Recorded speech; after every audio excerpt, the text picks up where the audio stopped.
Hey guys, what's up? We are back here with another video today, and today we are doing our Fighting Illini 2023 football predictions. So make sure you hit that subscribe button down below. Help me reach 1,000 subscribers. As of this recording, I am 9 subscribers away. 9 away. So help me reach that subscriber goal by hitting that subscribe button down below.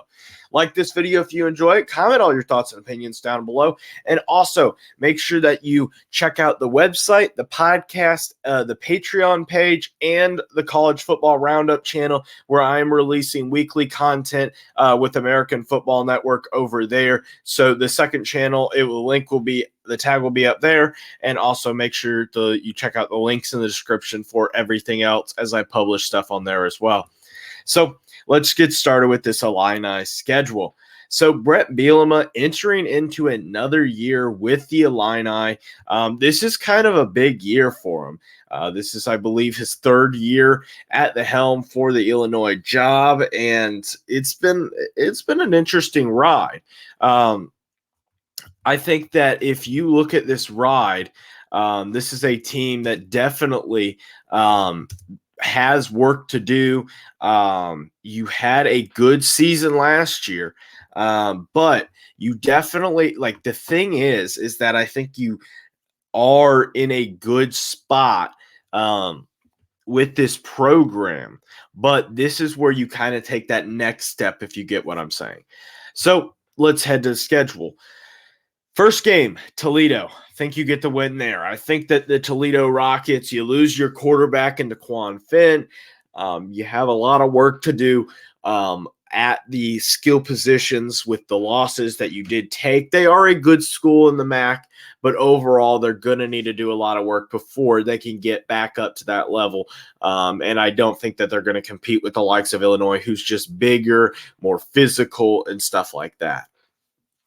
Then you head to Kansas to play the Kansas Jayhawks. And here's the thing. This is not an easy game by any means. This is not just a walk in the park, easy dub, which is where it has been in the past few cycles, but where Lance Leopold has them. This is a team that is going to compete for 6 to 7, maybe even 8 wins this season. And if you're able to do that, if you're Kansas, you're looking at a very competitive matchup against a good Illinois team.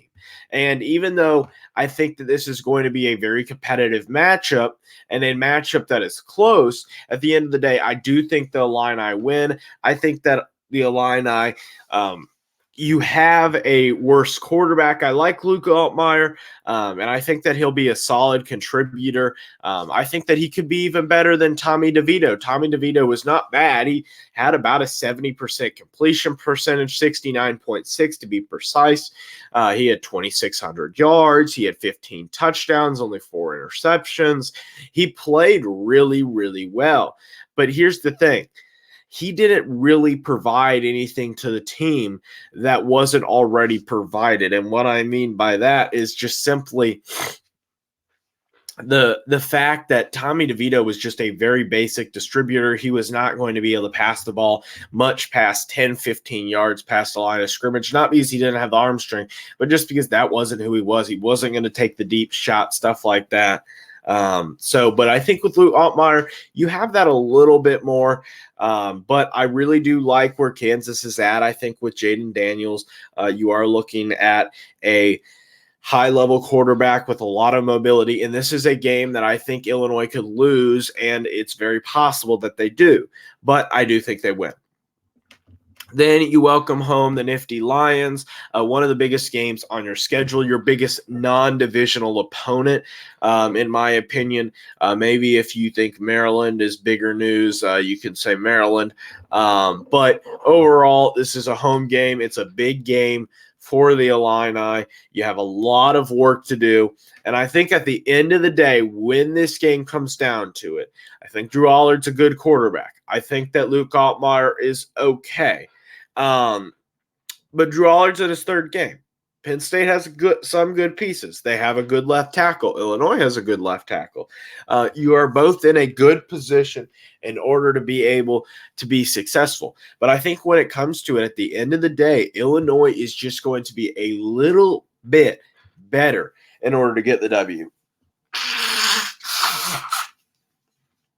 And because of that, I think that with that win, it really catapults you into serious contention, not only for a possible playoff spot and for a Big Ten championship, but for a season of a lot of memories. If you can beat Penn State, a team that I think is very possibly could beat a lot of people this season and could even compete for the Big Ten title themselves, though you would need to get a win against Illinois if you are going to do that. Once again, you finalize your non-conference schedule with a home game against Florida Atlantic. You should get a win here. Florida Atlantic, they're a solid team. They have some solid contributors, but I think overall, I think Florida Atlantic has a lot of work to do. I think they have the problem that I have with Florida Atlantic is that I think they have not really succeeded since Lane Kiffin left, and they really just have not been able to develop anybody, and I just don't see that changing this year. Then you head to Purdue, where you meet your former defensive coordinator, Ryan Walters, at his new job. It's going to be an interesting matchup here with Walters knowing the defense, knowing a lot of the pieces, knowing how this system works. And let's just say this, Bielema doesn't change very often with being at Wisconsin and being at Arkansas and now being at Illinois. It's not going to be like he's going to change a bunch. He's going to kind of stay where he is at. So at the end of the day, this game comes down to one big thing. It's on the road. Purdue is hard to beat on the road. That is it. West Lafayette is not an easy place to play. It is a tough environment. And I think with it being such a tough environment against your former defensive coordinator who knows you well, I think it's going to be a loss. I know that Penn State is a much better team than Purdue, and don't by any means get this wrong. I don't think that Penn State is better than Purdue or is worse than Purdue. But I do believe that Purdue just has the upper advantage when Penn State has to go to Illinois, when Illinois has to head to Purdue, when Purdue has that initial intrinsic advantage, and maybe that helps Bielema too. But I think generally that it helps the former coach that left more than it helps the coaches that stayed. Then you head on you have a home game against Nebraska. It's a Friday night matchup, which I kind of find a little bit interesting. I think that these Friday night matchups, they're a little bit interesting. They're a little bit funky. I do kind of find it weird that, like, generally the Friday night matchups are like a Pac-12 matchup or matchups where they're of a little bit higher significance. And by no means do I think that Illinois won't have significance by this point of the season being 4-1. But I don't think Nebraska is going to be a very good team this year. I think that Matt Rule is going to take a little while, and I think I've said it now. I think that Illinois gets the win here. I think that Illinois, you're looking at a team that is just going to offensively dominate people and get up front. I think that offensive line, you didn't lose as many pieces as some people may think. You lost a lot of pieces in this. You lost basically your entire secondary. Let's just put it that way. Because you lost that entire secondary, you still do have some defensive line pieces that I think could even possibly be All-Americans this year. And I think that the possibility of having those All-Americans does add to the efficiency of that defense. And I think if you have a good defensive line, it can make up for a little bit more youthful of a secondary with guys like Keith Randolph and stuff like that, and Zaire Newton. I think that you definitely have a little bit of an ability there. Then you head to Maryland. This was a big 50-50 game for me. I think that it was close. I think that, like, when I was picking this game, really what it came down to was one thing. I think at the end of the day, Illinois is better at closing this type of game out than Maryland is. And Maryland, as Maryland always does, plays well early in the season and plays bad later in the season. And because of that, I think that you definitely have a lot to work on in order to get the win. But I think that you definitely are going to be able to do that. Then you have one final game before your bye week. This is probably the biggest matchup that you have all year, in my opinion. It's Wisconsin coming to Champaign, a Wisconsin team that I do think will be competing for a Big Ten West title. And because of that, I think that at the end of the day, I think Illinois gets the win here. I think that Illinois, with how Luke Fickell is going to change around that program in a year or two, I think that they're in a much better spot where they can compete with Illinois.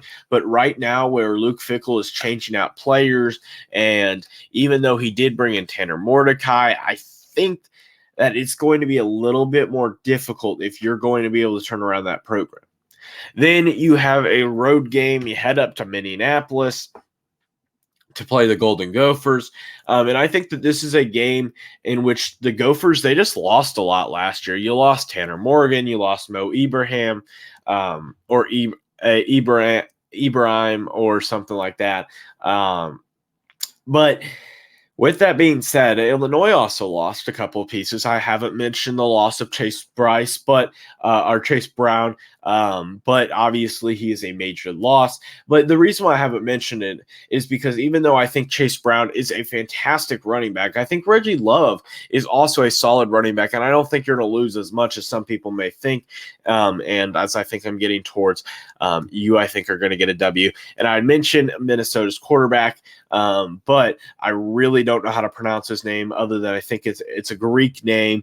I think his first name is Athos, or something like that. I'm not even going to try. If you want to look it up to verify what I'm saying, you're more than welcome to. Indiana is the next game on the schedule, and I think that this is a win. I think this is a bad Indiana team. They got a lot to work on, and I think that Indiana, they're just in a bad spot. I think Tom Allen is on the hot seat and possibly could get fired after this year. Then you have Iowa that you have to head to. You barely beat this team last year. And let's just be honest, it's hard to beat Iowa in Iowa. I think that you get a loss here. I think that Iowa is just one of the better teams in the country when it comes to home field advantage. And I think that that is going to be a pretty tough game and a matchup that you lose. Then finally, you have a home game against the Wildcats. I think that this is a game that you are able to get the W in.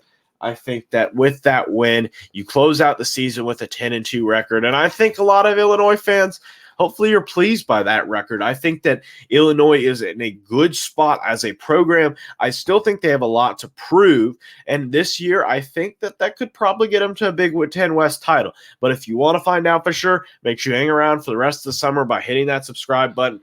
Hitting the 2 videos down below, one will have the rest of the podcast playlist of all of my college football previews. And make sure you hit the subscribe button up here as well. And as always, make sure that you have a great day. Bye, guys.